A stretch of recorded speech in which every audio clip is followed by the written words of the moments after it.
welcome everyone, and thank you all for being here. It's a pleasure to welcome you all for this talk. For those who don't know me, I'm Dr. Ramona Melushel, and I'm an assistant professor in the Modern Languages Department here at this university. I want to thank the Friends of Humanities for their financial support in helping us bring our guest speaker here, and also the Modern Languages Department and the College of Liberal Arts. I just want to give you a few words about my guest. Dr. Alexandru Manafu is an assistant professor in the philosophy department at York University in Toronto, Canada. Before joining the philosophy department at York, he was a postdoctoral research fellow at the Institute of History and Philosophy of Science and Technology at University of Paris 1 Panthéon-Sorbonne, where he remains an associate member. Dr. Manafu has specialized in the philosophy of science, and his current interests are in the philosophical aspects of psychiatry and psychology. He's also interested in psychological practice, a contemporary movement which tries to make philosophy relevant to the life of modern individuals. Louder? Louder? Please. A little slower. Should I start from the beginning? No. Okay, so he will tell you more about his field of research in this presentation, in the current field of research. So we are very happy and very honored to have him here. And I see a lot of you came for this speech, for this talk, so I guess we are all interested in knowing what is a worldview and how can we get one. So without further ado, please let's welcome Dr. Manafu. Well, thank you, Ramona. Thank you so much. I want to thank you for welcoming me here, and also to the organization Friends of Humanity. Yes, my research was mainly in philosophy of science, in issues on having to do with reductionism and emergence. But now I've started being interested in that interesting area where psychology blends with philosophy, in the same way that salty water blends with, fresh water, to create an interesting kind of realm where you find different kind of species or creatures. I think there's a lot of interesting creatures in this area where philosophy meets psychology. So this talk is really very different from what I've been doing so far. So it's a very much an exploratory kind of presentation. So please don't be too harsh on me. I'm trying to see exactly how we can move on in this direction, because there's not much research in this area. You don't even know how to label it. It's something new. So we're going to try and see how we can make some progress in this area. So I want to begin with a simple question. How many of you have taken a psychology test before, like a personality test? Yeah? So you're probably familiar with the Big Five personality test, which analyzes your personality in terms of how open to experience you are, or how conscientious you are, extroversion, agreeableness, negative emotion. All these are the 5 dimensions of personality. There's another famous test, the Myers-Briggs test, which looks at extroversion versus introversion, sensing versus intuition, thinking versus feeling, and judging versus perceiving. You can't see them very well here in this light. But this is assumed to be less scientific. It's not as well validated as the Big Five personality test. In any case, many of us are familiar with these personality tests. They aim to kind of categorize you in terms of what type of personality you have. And it's interesting to read those results and kind of you find something about yourself. Now, my question is, can we have something similar for one's philosophy? For one's philosophy of life. So can we get perhaps a system of classification that would allow us to determine and characterize one's worldview? Could there be a personality test, or philosophical personality test, that would enable one to determine one's worldview? and perhaps learn and become conscious, become aware of the worldview that you hold. And my question is now, can we develop a theory of worldviews? And what would this theory look like? So these are some questions that are, as I mentioned, at the intersection between philosophy and psychology. It's not clear in which department we're really in. So as you'll see, there's elements of both mingling in. So here's the plan for my talk today. So I'll start with I'll try to elucidate this concept of a worldview. What is a worldview? And then I will try to answer to the question, what is the function of a worldview? And then what are the most salient dimensions of a worldview? How do we acquire our worldview? And how do we get to know our worldview? And what is a good worldview? What are the characteristic properties of a worldview that's flawed or dysfunctional? And similarly, what makes a worldview good? Can we even answer such a question? I mean, it sounds kind of normative, but perhaps we can say a few things about it.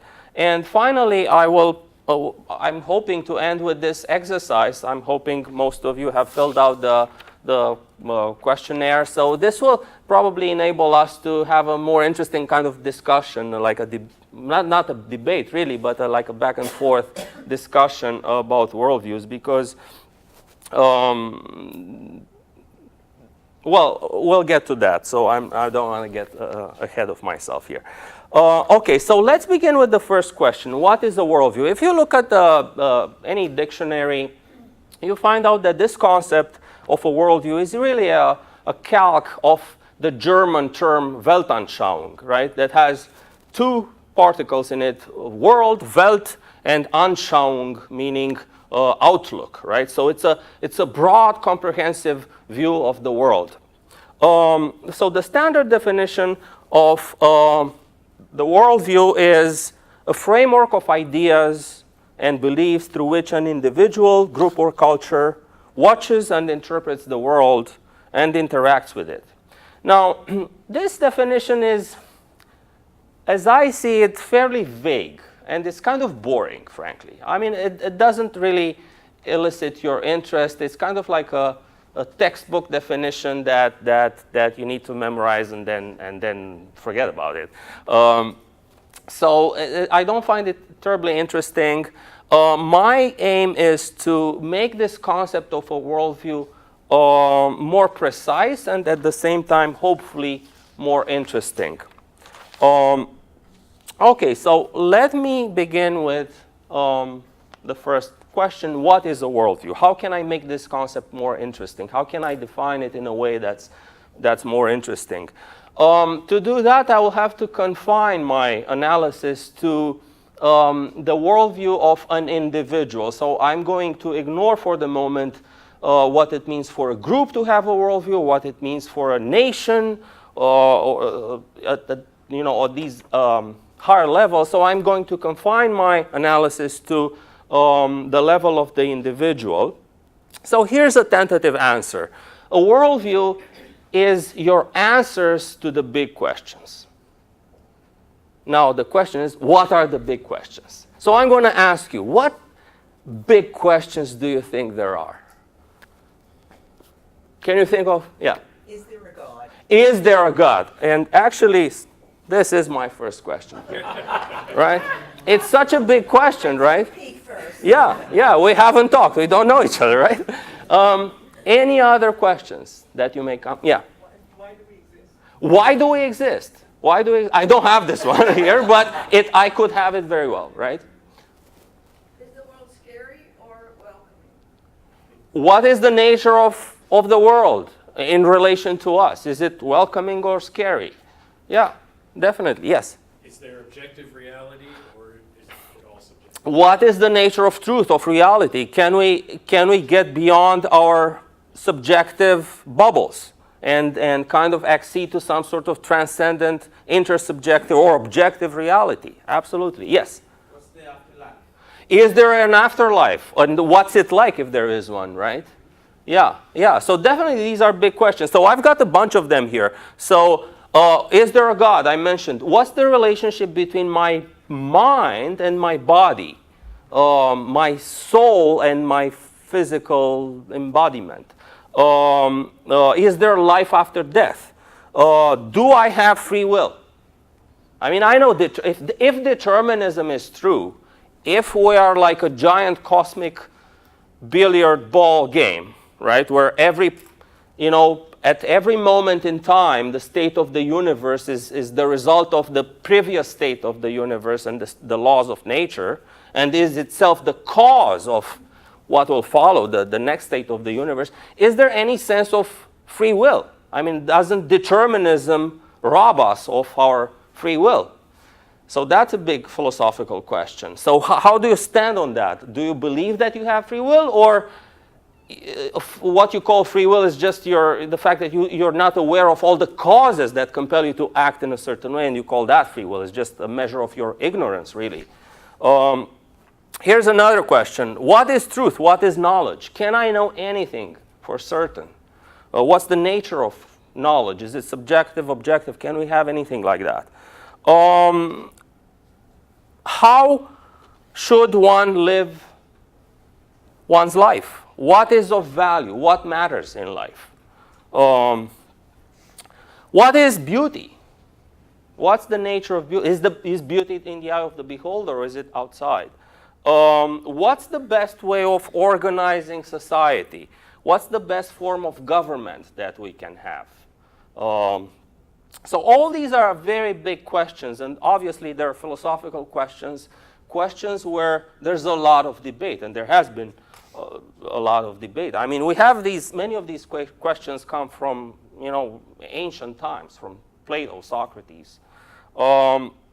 So I would like to say that the answers to these big questions are some beliefs you hold that are fundamental, in the sense that they ground a range of other beliefs that you may hold about the world. So they're foundational. They ground a large number of other beliefs, but they are not themselves as grounded in other beliefs. So they're foundational. They're kind of basal in some sense. So let me give you an example. Suppose one believes in God. Okay? So this is often deemed a fundamental belief. Now, what other beliefs may be supported by this particular belief? If you believe in God, your belief in God may be the foundation for a range of other beliefs that you may hold. What may be some of these other beliefs that you may hold? Exactly. So if you believe in God, if you have that belief, you may have another set of beliefs, such as beliefs about the afterlife. What else? Yeah. The existence of a moral code that's independent of our subjective. Yeah. If you believe in God, chances are that you're going to go with a particular theory of morality, which says good or right is what is commanded by God. And that's objective. Okay, it's not man-made, it's not subjective, it's rather transcendent and objective. Okay, so yes. All right, but one of the first things is, what do you mean by God? I mean, there's the Judeo-Christian conception of God, but many societies have a sense of a higher reality. Mm-hmm. And what is the relationship between that higher reality and the individual, or in the world as we see it? And there are any number of questions that can spin off of that.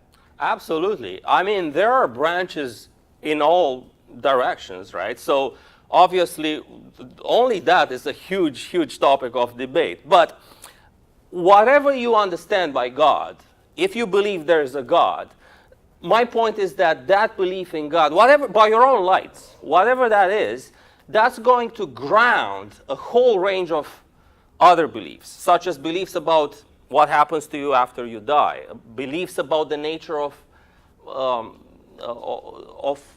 reality, whether reality is made out of one thing, matter, or it's made out of perhaps two types of things, matter and spirit, right? And matter may decay, but spirit may survive. So belief in God is going to inform your ontology, or your conception of what is. It's going to inform your morality, your conception of what's right and wrong, okay? What else? It's going probably to inform your epistemology as well, your conception of what you can know, what you can hope to know. So my point in giving you this example was to show you that this belief in God is actually going to support a whole range of other beliefs, such as the ones that I mentioned here.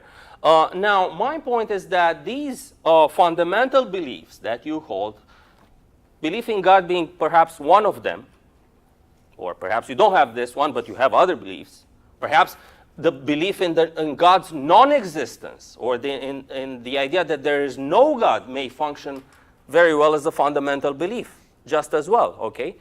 So if you lack that belief in God, or if you believe that there is no God, that's also perhaps going to inform you, your conception of right and wrong, your conception of whether there is an afterlife, and a whole range of other beliefs. My point is that these fundamental beliefs are your worldview. They constitute your worldview. Okay, your philosophy of life. I'm not quite happy with that term because it's kind of mundane, but it's a sort of personal philosophy. So here's my proposed definition of the worldview. Of a worldview. Worldview is a set of fundamental beliefs about one's self and the world, including one's values. Okay.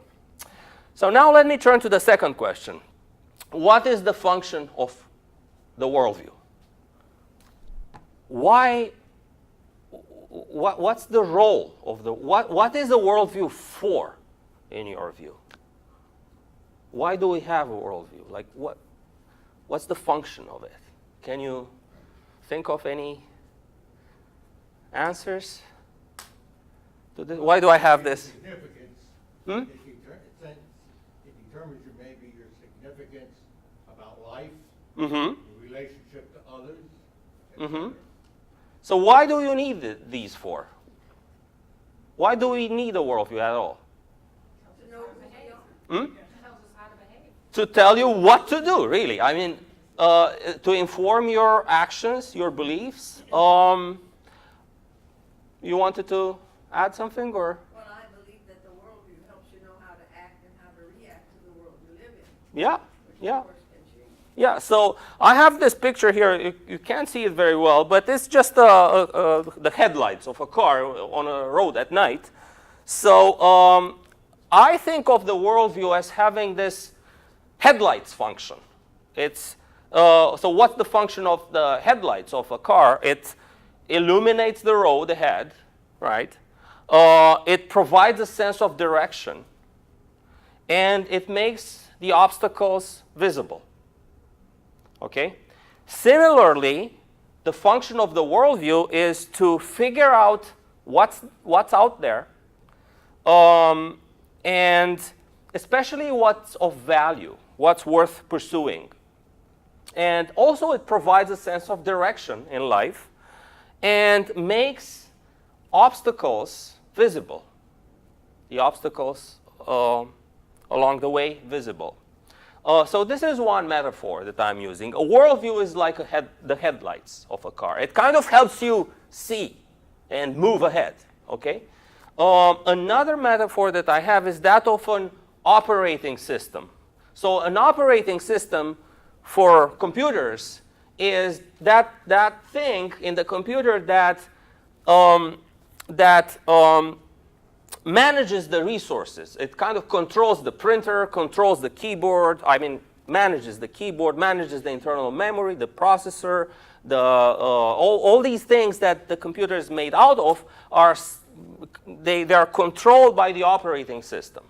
Okay, and this schedules the tasks of the computer, and also it allocates the resources, how much memory, how much processor time each application gets, and so on and so forth. So a worldview is kind of like an operating system of your mind. It's kind of like the apps you have installed in your mind that allow you to do certain things.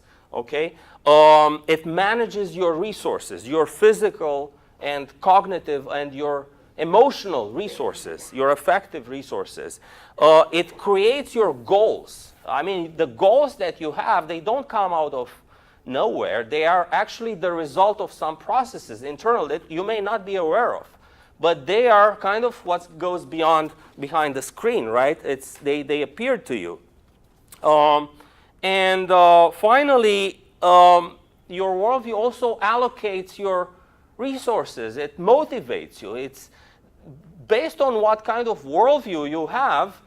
You will either have reason to get out of bed or not, okay, depending on what you believe about the world. If you believe that the world is a terrible and scary place, you may not want to get out of bed. Okay, you're going to be depressed all day because perhaps life is not worth living under such circumstances, right?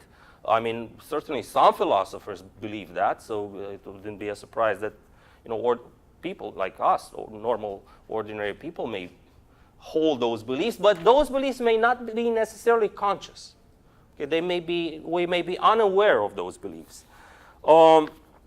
Okay, so my next question was, what are the most salient worldview dimensions? So in the case of personality tests, like the Big 5 personality test, we've got 5 dimensions of personality. You can look at the person through 5 lenses, okay? Openness, how open that person is to experience. How conscientious that person is. Extroversion, agreeableness, and neuroticism, which is capacity for negative emotion, essentially. So these are for personality, for psychology. But how about for one's philosophy, for one's worldview? What could be the salient dimensions of worldviews? And my proposal is that these dimensions may perhaps overlap with the traditional branches of philosophy.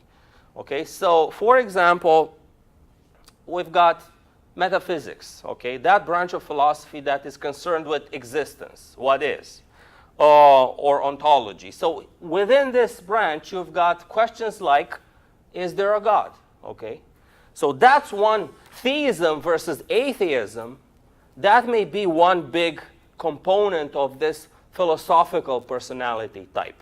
So you may have a philosophical personality type that is theist, believes in God, or perhaps atheist. So that's one dichotomy, theism versus atheism. Here's another one, where when it comes to free will, you may be a compatibilist, believe that free will and determinism can coexist, or you may be an incompatibilist and believe that if determinism is true, free will goes out the window. There's no such thing. It's an illusion, okay?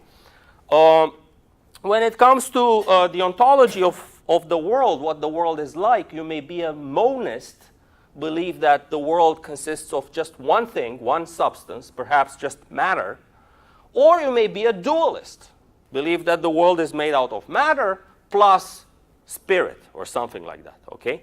So, and depending on what kind of view you have, you may believe or disbelieve in life after death. When it comes to epistemology, which is another big branch of philosophy, perhaps epistemology presents us with several salient dimensions of worldviews as well. For example, when it comes to truth, you may be an objectivist, think that there is a truth out there, and regardless of whether we know it or not, there is a truth of the matter. Or you may be a relativist, believe that everyone has their own truth. And sometimes these truths are incompatible or incommensurable. Okay? When it comes to knowledge as well, you may be a realist or a constructivist. Here, a contemporary debate, I guess, which is both in ontology and epistemology, it relates to both, is which is kind of very hot now, is how many genders there are. 2 or more or an infinite. This is actually an interesting philosophical question that has to do with metaphysics and ontology. And depends on, I mean, what kind of answer you will give to this question will inform your worldview. Okay? So there are arguments, perhaps, for both sides. When it comes to ethics, there's a typo here, your conception of right and wrong. Do you believe that there are moral rules that one should obey? Or do you believe that what's right to do flows from an analysis of, you know, putting in balance pluses and minuses, weighing, kind of, you don't have to follow a rigid set of rules. Rather, you kind of, we're going to go case by case. Or perhaps you like more following in the footsteps of remarkable people, such as, I don't know, Gandhi or Jesus or whomever. So that would be virtue ethics. Also, with respect to value, what is of value? A nihilist may say nothing is of value. Nothing has value whatsoever. Or you may be a subjectivist. You say, well, there's no value out there, but I construct my own. I can create my own meaning in life. Or you may be an objectivist and say, well, there is an objective meaning in life, regardless of what you believe about it. And of course, there are, other salient dimensions as they relate to specific values, such as your conception of work. What is work for? How do you think about work? How do you think about love? How do you think about pleasure? So all these perhaps constitute salient dimensions of one's worldview. I know the discussion here can get a little technical and perhaps boring, but bear with me for just another dimension. Aesthetics, what's your conception of beauty, right? Is beauty in the eye of the beholder? Realism or subjectivism?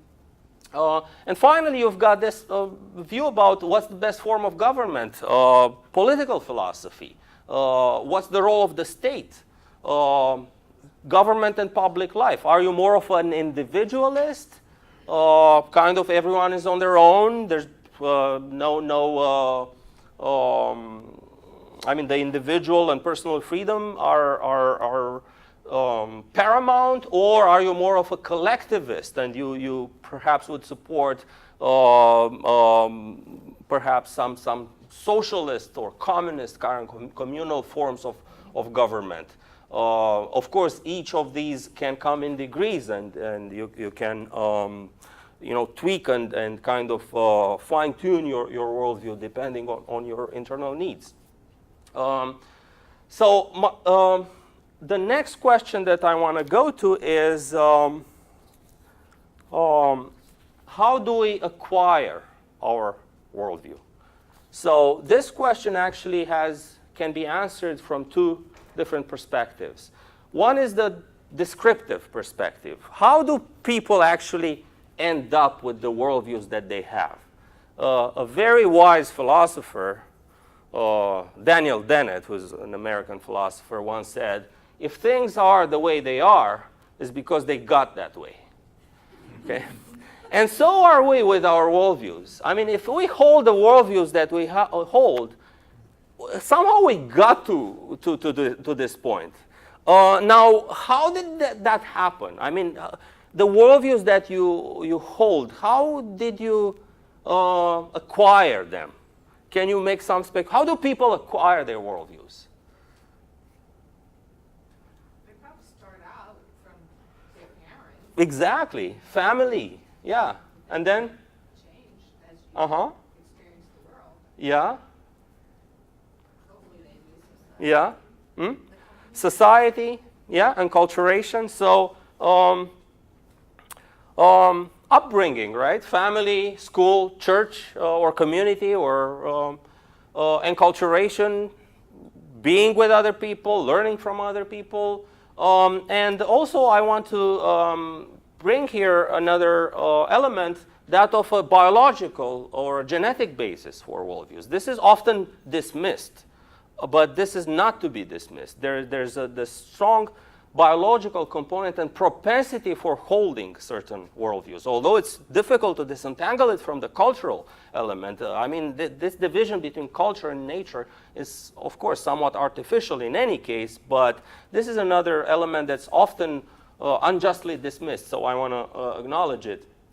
But there's this other dimension that one can explore, which is the normative way of answering this question of how do we acquire our worldview.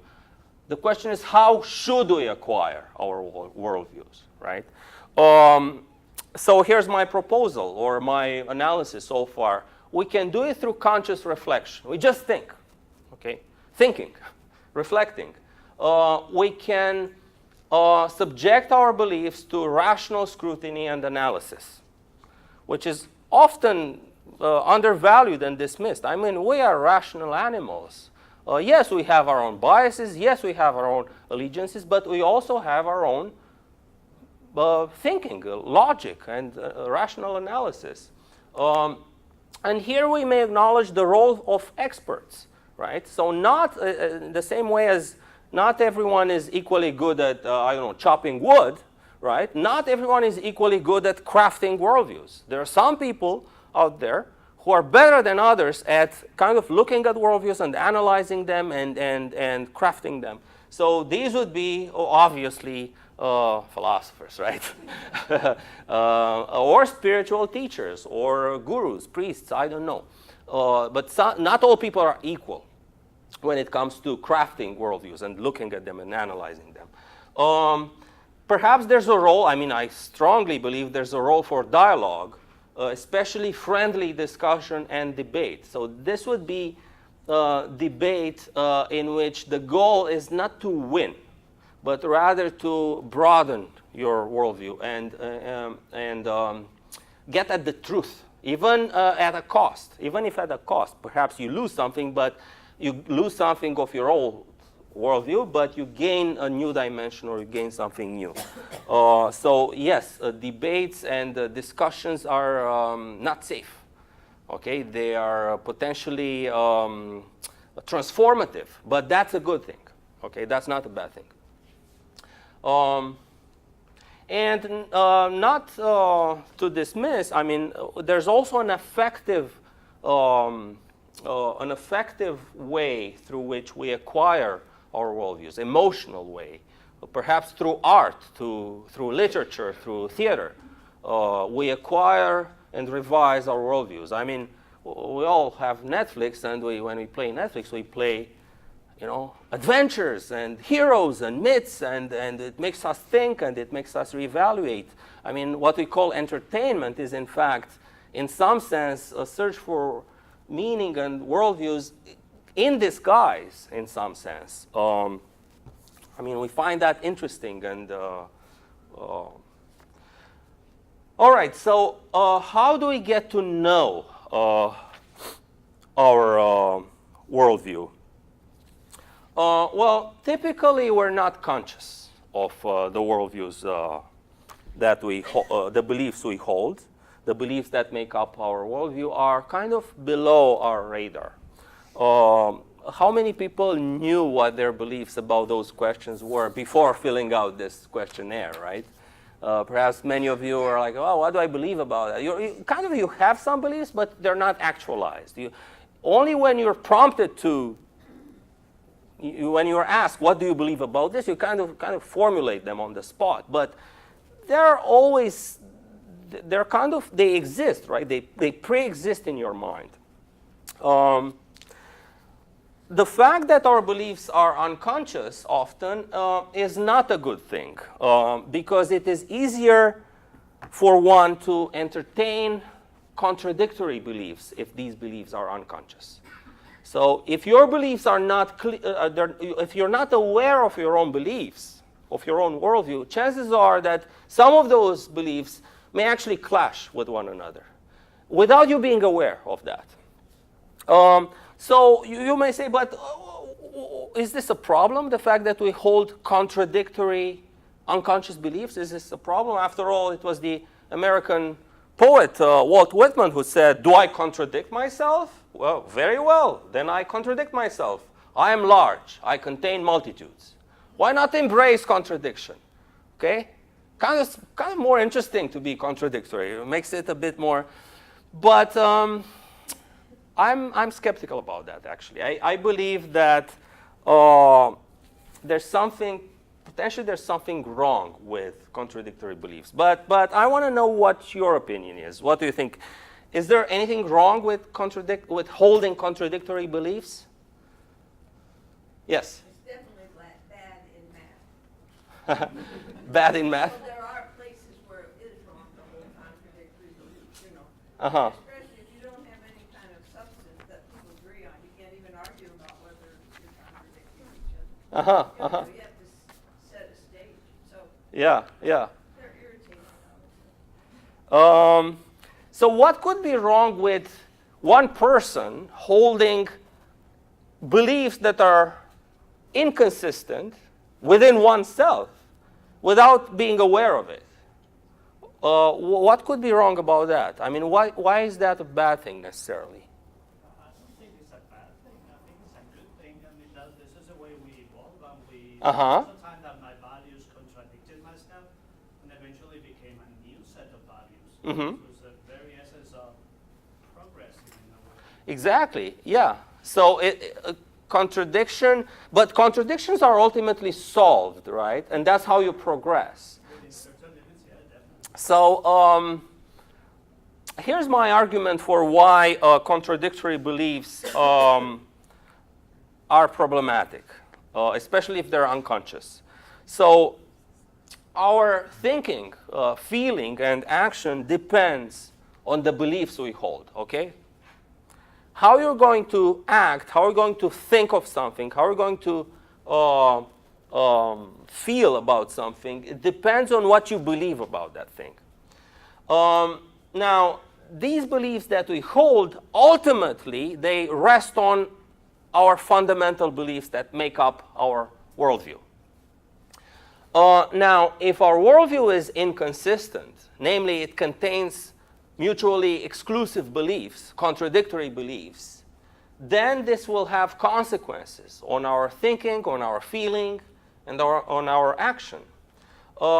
And holding contradictory beliefs may result in some sort of psychological inner conflict, such as ambivalence, dilemmas, existential dilemmas, dissonance, cognitive dissonance, existential crisis. And a natural response is anxiety because you don't know how to act, because you don't know what to believe. You have contradictory beliefs. So things will not flow smoothly, okay? There will be some blockages. This is one problem that I see with. So here's some examples. Sometimes we are conflicted between contradictory beliefs that we have about values, such as truth and friendship. Okay? We value truth and we value friendship. But in some cases, these two values may come in contradiction. For example, you work at a coffee shop and you see your coworker that is stealing from the owner or putting money to his own pocket. But you're friends with that guy. But at the same time, you have a duty towards the truth because you value the truth. So when your boss is asking you, did X steal from me? You're conflicted between friendship on the one hand and truth on the other. Okay? And I don't know what the solution is. Perhaps it's to be solved individually at the level, but perhaps you need to prioritize these values, or perhaps it's always contextual. I don't know. I haven't worked out all the details. Yes? With this idea of bringing the state of contradiction, I'm just wondering about the relationship between like science and religion. More specifically, the scientist who is also religious. Mm-hmm. What do you do with that? That's a huge problem. There are two theses here, or at least two theses here. Some people believe that one cannot simply believe in both scientific truth, or the scientific, cannot embrace the scientific approach to the world, which is based on naturalism. The idea that there are no, everything is natural. We live in a natural universe, and the religious belief that holds that there's something beyond nature.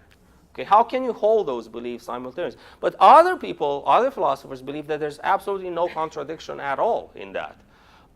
It's a difficult topic, and that only that question is amenable to analysis in myriad ways. I mean, and once you analyze it in all possible ways, you will see that the question itself transforms into many other questions, that those questions perhaps can be solved or not.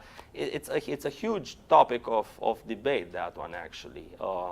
It also depends on what views you hold about science, because there are some philosophers of science and philosophers of religion who believe that science itself happens in a axiomatic framework that's in some sense religious. It's underpinned by belief. You can't get out of, you can't rid yourself of belief.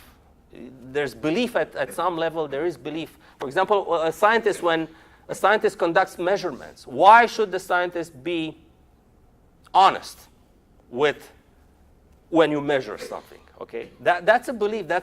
Science itself doesn't tell you that you should always respect the data. That comes from outside science. So things are complicated here. I agree with you. Yeah. Yes. But most beliefs, if not all, are not black and white. I mean, there are all shades of gray.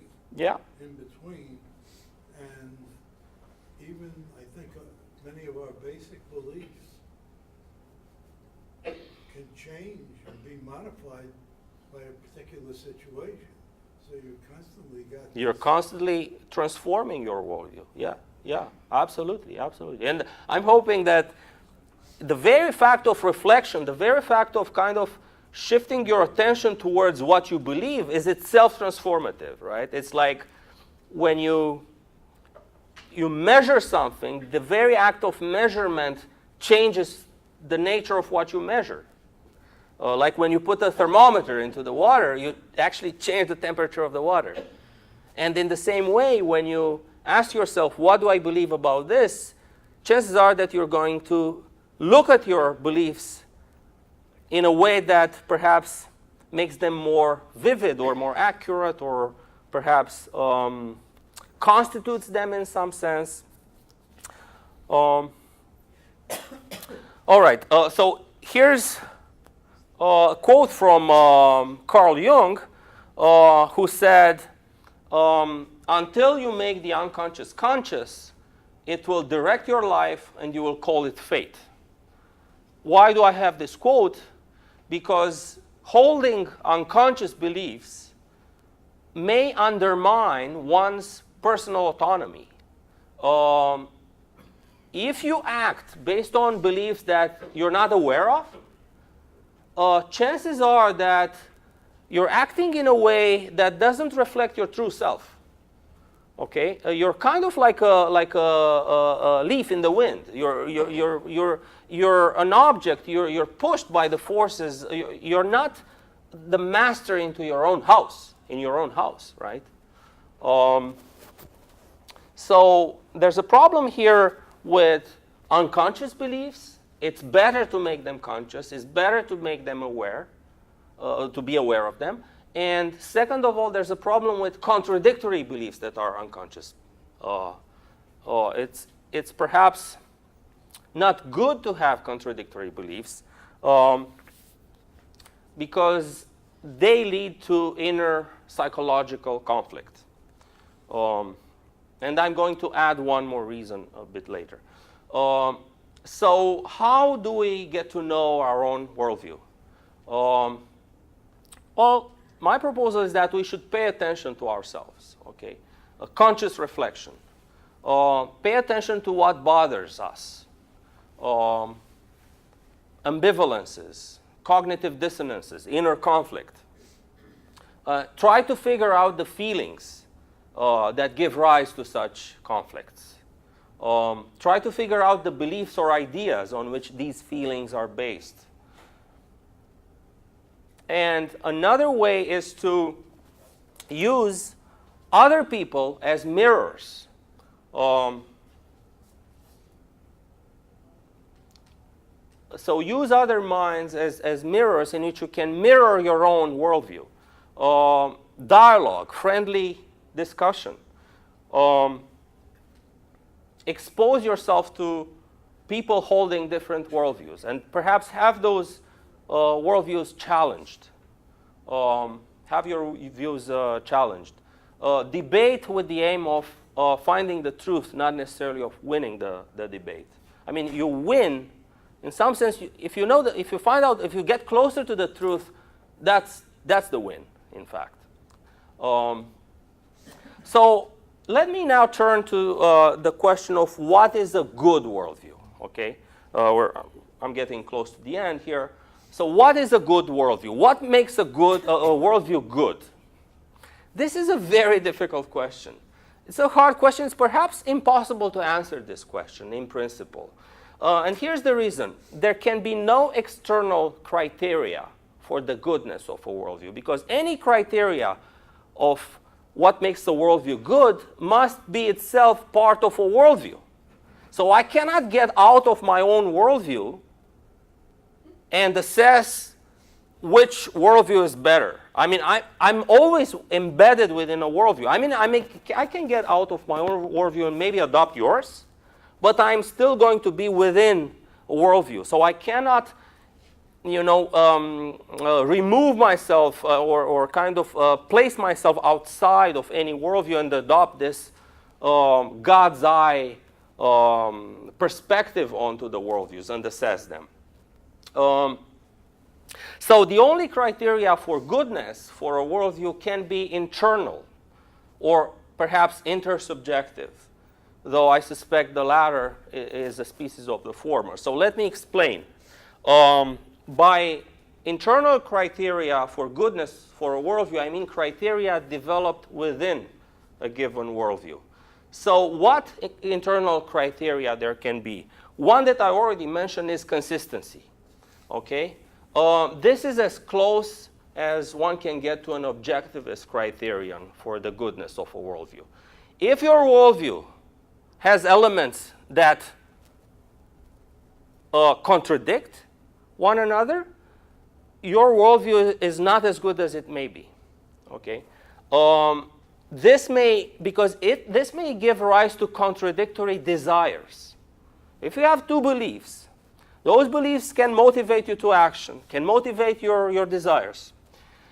But they can motivate your two sets of separate desires that are contradictory. The problem with that is that any contradictory desires can never be satisfied. If you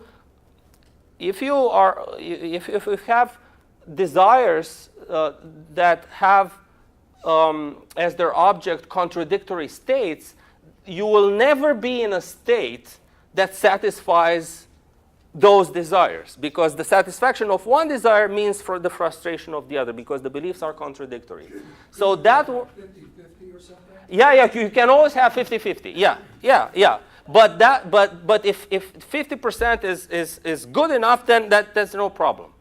But people, they're not happy with having half of what they can have, right? So the worldview is guaranteed to fail in its headlights and operating system functions if you hold contradictory beliefs. The bright side here is that the internally inconsistent worldviews lead to crises. And what is a crisis?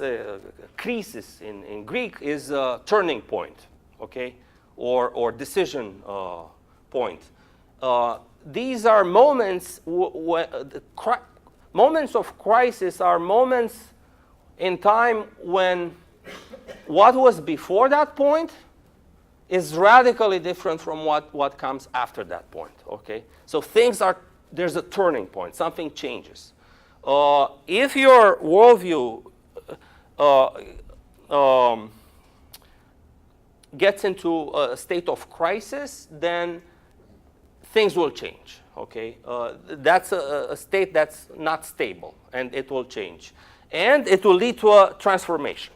It's a phase transition in the language of physicists. Things cannot continue as they were before. Another internal criteria is that of functionality. And this is perhaps a pragmatic criterion. Does my worldview help me to further my own goals? If the worldview that I hold actually prevents me from acquiring or achieving what I want, it is not a functional worldview. It's not good enough. But if it gets me closer to what I value and what I want, again, this is measured according to the worldview that I have, then that's perhaps a more adequate or more functional worldview. Does my worldview help me flourish? Well, what does flourishing mean? Achieving one's potential. Who is to say that that's a good thing? Again, there are no objectivist criteria, okay? By your own lights, by the lights of the worldview that you adopt.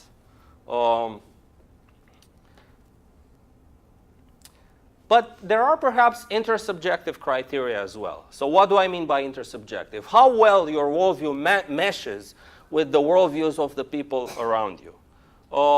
Coherency with other worldviews.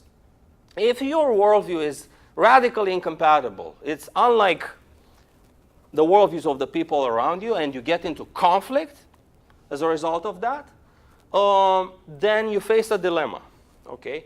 Either you try to change other people's worldview, okay, through effective, emotional, cognitive, rational means, or revise your own worldview and make it coherent enough with other people's worldview as to minimize conflict as much as possible. Perhaps there's another way, just simply live with the conflict, right, and integrate it into your own worldview. And this promotes a kind of me against the world mentality, right? And some sort of entrenchment, and it decreases social cohesion. But these are not necessarily bad unless you adopt a certain worldview, right? So perhaps from your own worldview, that's justified. I don't want to make normative claims here of what's good or bad. I'm confining these claims to the consistency points that I mentioned. So now, I guess we're at the end. I gave you this questionnaire, so I hope you filled it out. And there's an answer key which I'm going to display now. So if you have, for question 1, agree, and question 27, agree as well, put an X next to those answers, and at the end count how many X's you have.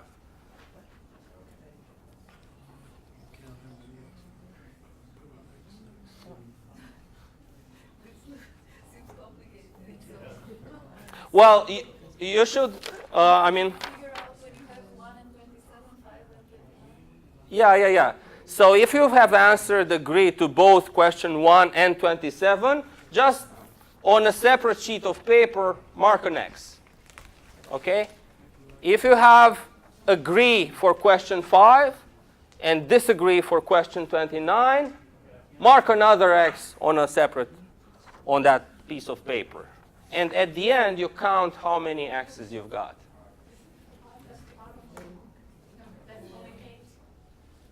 Yes, there's another page on, have you finished with these 8? Okay, has everyone finished, or should I?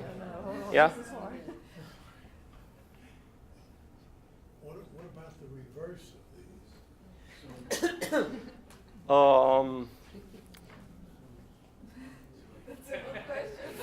It's on the other, perhaps it's on the other page, some of them. But that's a very good question.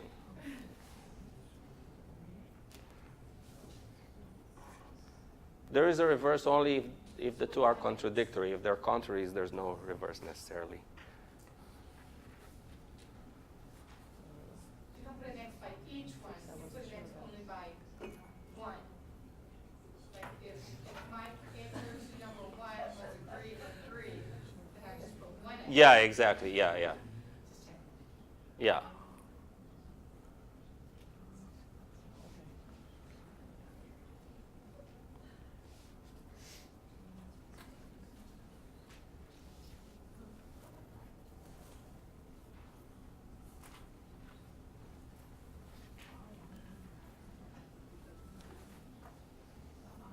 Is everyone done? No?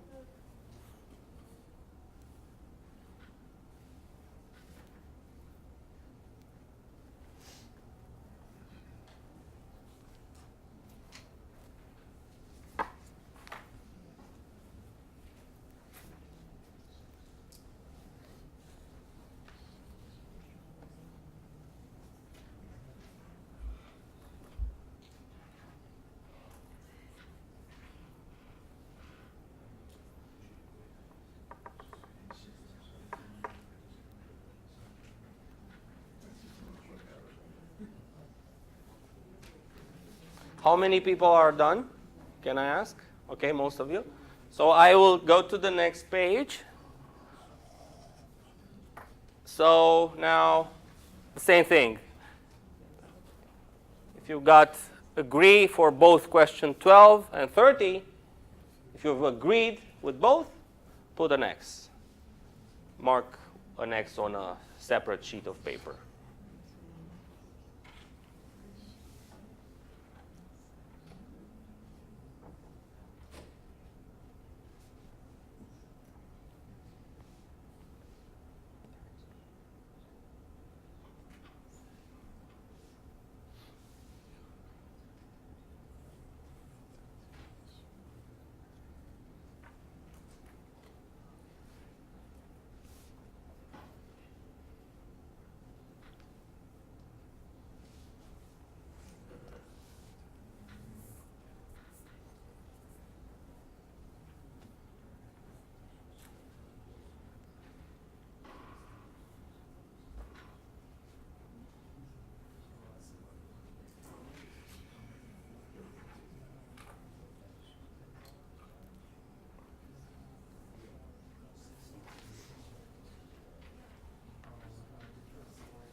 All right, how many people are done?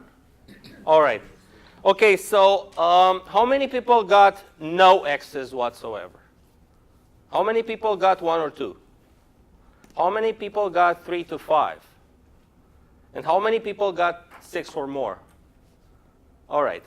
So the idea is this. This counts how internally consistent your worldview is. But it's not necessarily, it shouldn't be interpreted like that, because you may have arguments and ideas that are actually accounting for what it seems like a contradiction, but in fact it's not. So this is an opportunity for us to explore. So I would suggest let's just take them one by one and see what you have answered and see. So I'm curious, for question 1 and 27, how many people got an X? How many people have agreed with both 1 and 27? Okay, so question 1 says there are no objective moral standards. Moral judgments are merely an expression of the values of particular cultures, right? So you have agreed with this, and you have also agreed with acts of genocide stand as a testament to man's ability to do great evil. These are in tension, these two claims. I mean, you can't quite consistently believe both, but I mean, that's only a surface level analysis. Perhaps you have a justification for believing both. The idea is this. If you believe that each people or each kind of group has their own sense of right and wrong, you can't condemn them, okay? You can't step outside and say they are wrong, because they are wrong according to your standard of morality. But if every community has their own standard of morality, you can't say that what the Nazis have done is wrong, okay?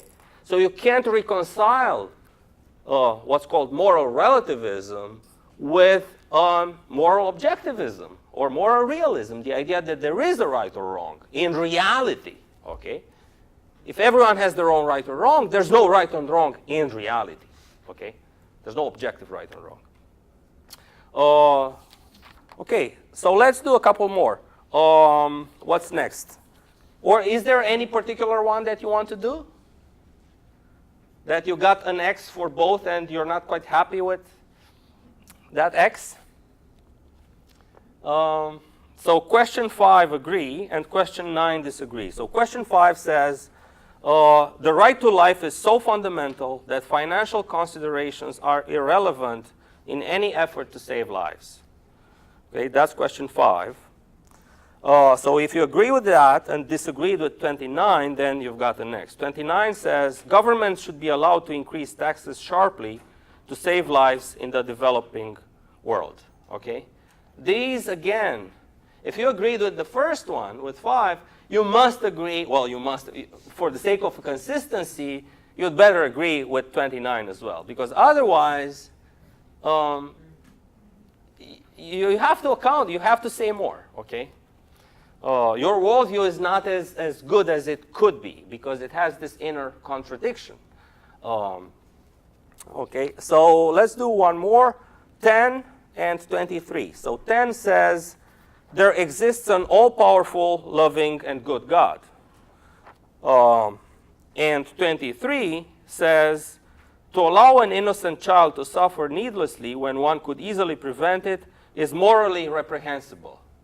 Well, there's the ancient problem of how do you reconcile the idea of a God that's all good, all powerful, and all knowing with the suffering in the world, with the evil in the world, okay? Would a God that is all powerful and all good and all knowing allow for suffering in the world? That's a huge philosophical problem. How can you reconcile that? People have attempted. Leibniz has written the Odyssey to attempt to solve that problem. And his best answer was that, in fact, what looks like suffering in the world, it's an illusion. We live in the best possible world, okay?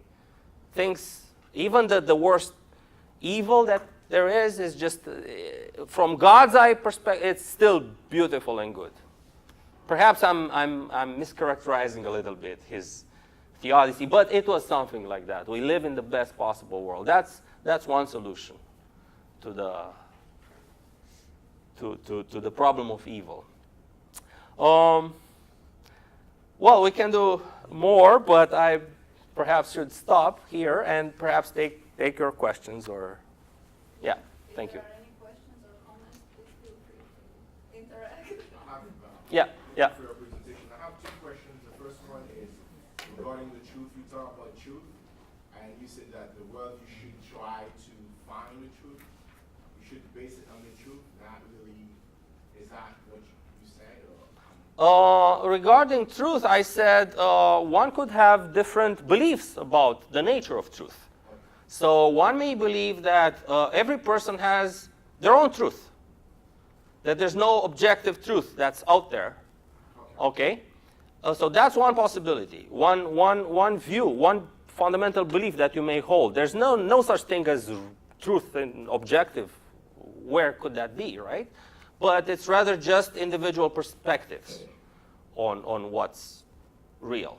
Another view may be, well, we all have our own opinions of what is true, our own beliefs, but what is true regardless of what we believe. I mean, a long time ago we believed that the earth was flat, and everyone believed that, okay? That was wrong. Like, that was wrong even then. So there was a truth of the matter about the shape of the earth.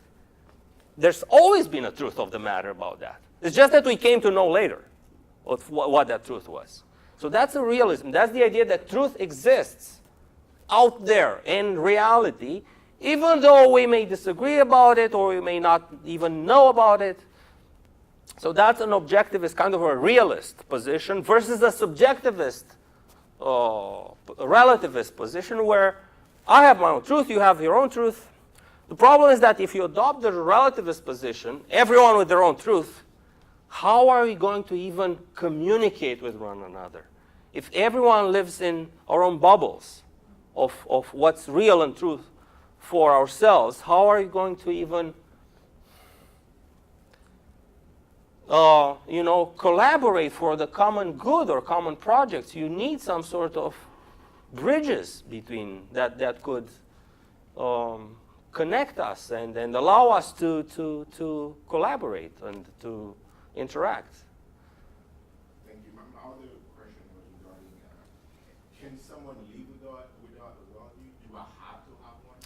That's a very interesting and good question. I would like to ask you, what do you think? Is it possible to live without a worldview? It's because I don't know. That's why. But I think- What's your speculation about I that? think you can actually take it a day at a time. Like Uh-huh. I work, like it's working. It's in progress. Uh-huh. It's never like something that is set.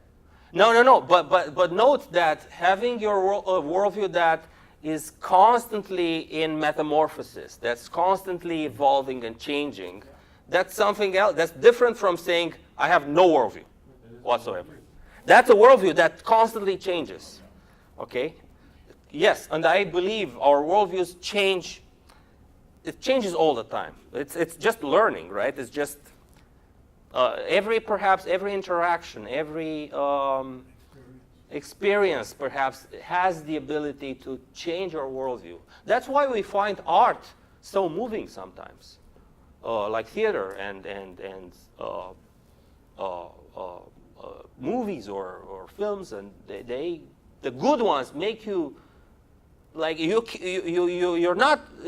need a couple of days to recover, right? After a good movie, like it kind of changes your whole perspective on life and the world, of what's of value.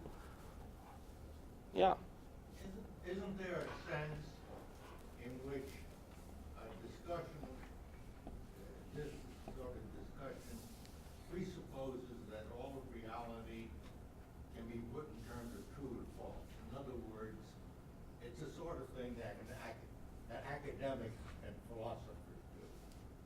Mm-hmm. They think they can articulate everything and put it in terms of true and false.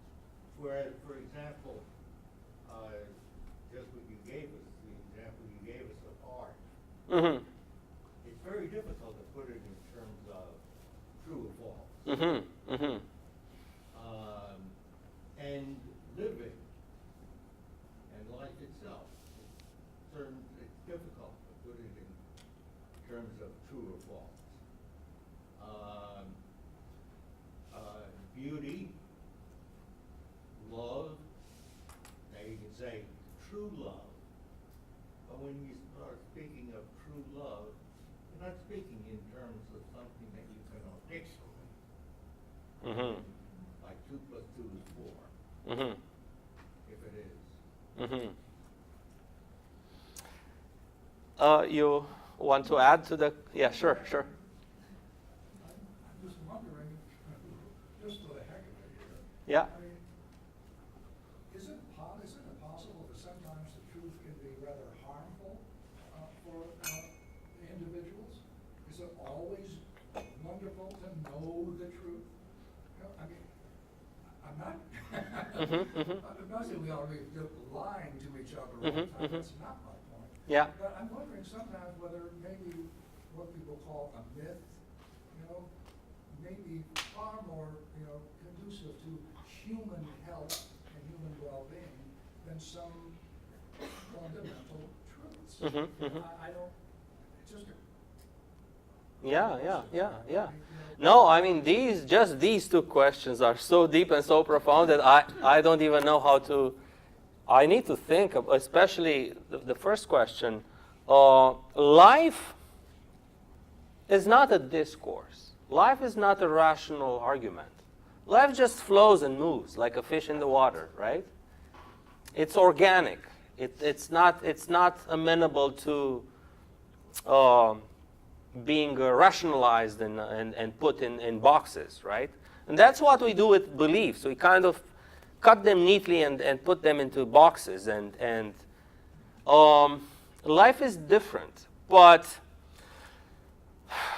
we are the only animals that are endowed with this capacity for reflection and reason.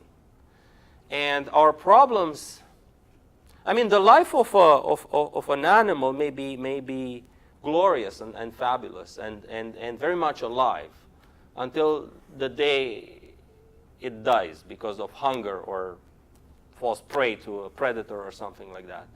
But we have avoided those. We managed to get past those perils because of our rational capacity. I do acknowledge that there's a conflict between just living life and embracing all its, pain and suffering, and being rational about life and kind of thinking, abusing this faculty of reason. There's definitely some tension there. The more alive you are, perhaps the less rational you are.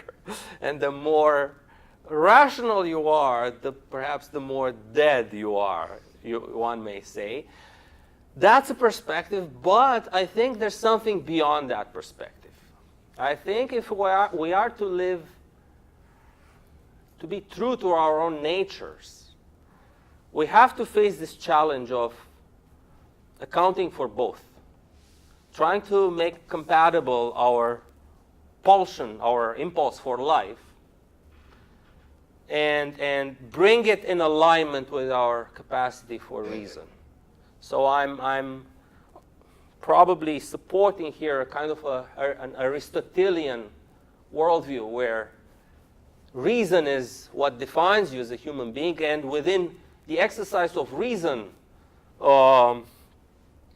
you can find your greatest fulfillment and happiness and fulfillment as a human being. It's those things that flow from our capacity to create, and those are connected to our ability to reason that fulfill our lives. I mean, we're in a university. Is it possible to be reasonably irrational? That's an interesting question, which kind of relates to your previous question. Is acknowledging the truth always for the better? I would say truth is a value, at least in my own worldview. So it's definitely a value. The question is it? How do you rank it in relation to other values? Because there's truth, but there's other values such as friendship and social cohesion. Another example I had, equality and justice. Okay, They are both social goals, and we strive for both. But the problem is that sometimes they're really incompatible, okay?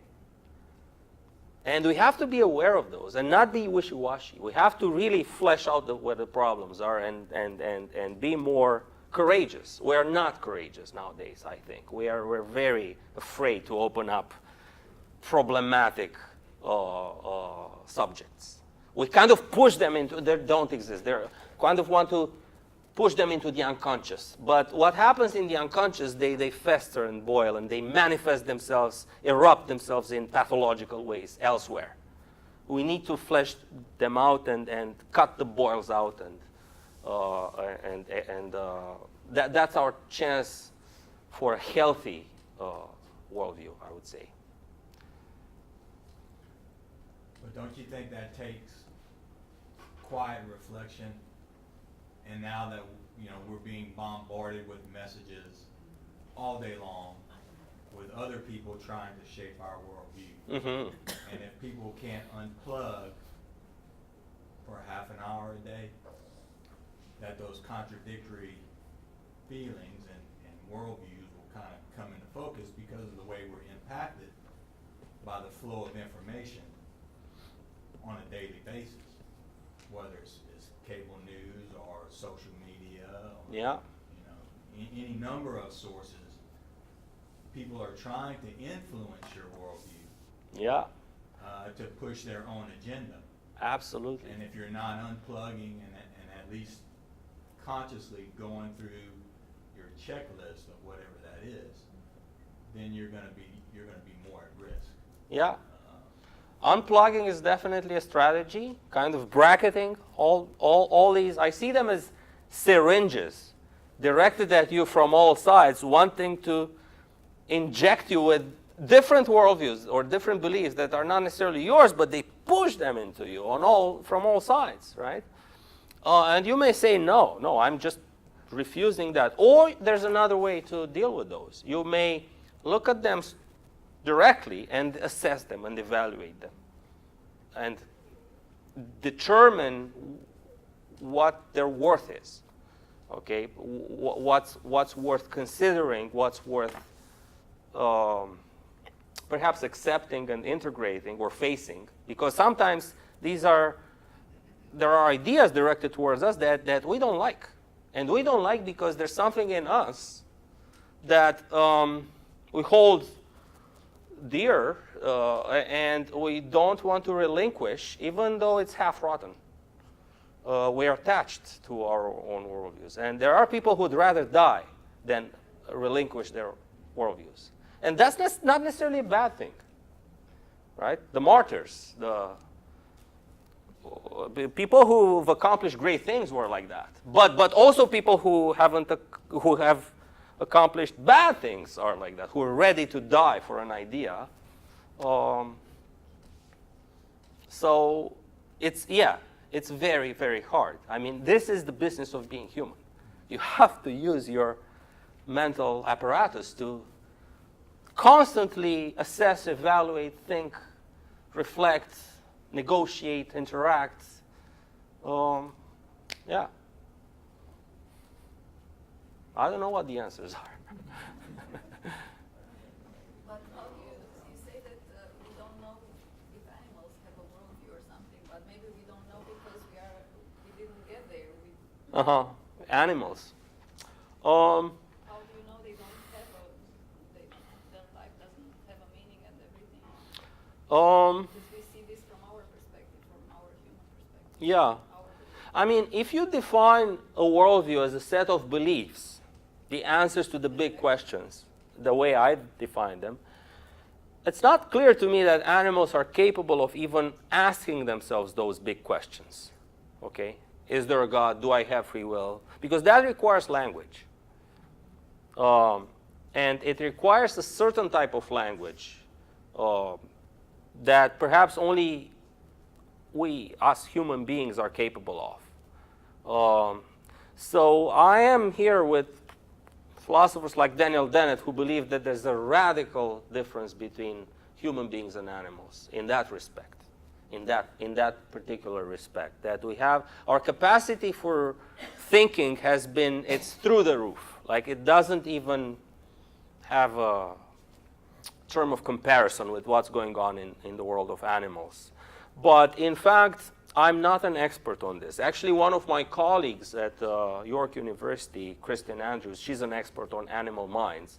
And I'm sure I have a lot to learn from her, and perhaps she'll contradict me in many ways. But nowhere do we see culture in the animal realm as we see it in the human realm. Okay? We are just a different kind of creature, really. So I would say that, I mean, no animal has, I haven't seen the Aristotle of the monkey kind yet. Okay, or I haven't seen the Einstein of the whale or dolphin kind yet. So,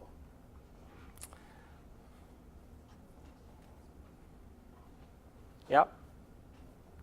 No more questions? If there's no other questions, thank you all for having participated in this talk, and I want to thank Professor Mana for his presentation. It was very inspiring, and hopefully it will make us reflect